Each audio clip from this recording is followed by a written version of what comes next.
কয়টা থাকে জানি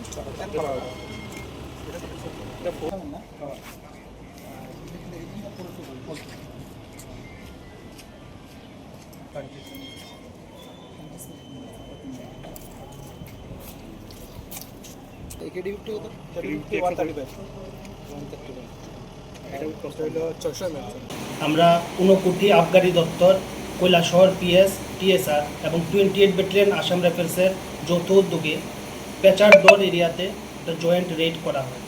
যখন আমরা রেড করি, আমরা একটা গোপন খবরের ভিত্তিতে পঞ্চু দত্ত নামে একজন চোরাই মদ বিক্রেতার বাড়িতে উপস্থিত হই। তখন পঞ্চু দত্তকে বাড়িতে পাওয়া যায়নি, কিন্তু ওনার স্ত্রী এবং পাড়া প্রতিবেশীরা ওখানে সাক্ষী হিসাবে উপস্থিত ছিলেন। সবার উপস্থিতিতে সমস্ত নিয়মকানুন মেনে আমরা যখন ওখানে সার্চ অভিযান চালাই, তখন ওইখান থেকে 55 কেস আসামের তৈরি বাংলা এবং বিলেতি মদ উদ্ধার হয়।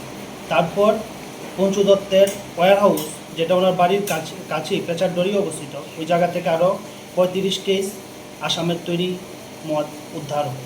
পঞ্চু দত্ত উপস্থিত না থাকায় ওনাকে গ্রেফতার করা যায়নি, কিন্তু আমরা একটা কেস নিয়েছি এবং এই কেসটা লঞ্চ করা হবে।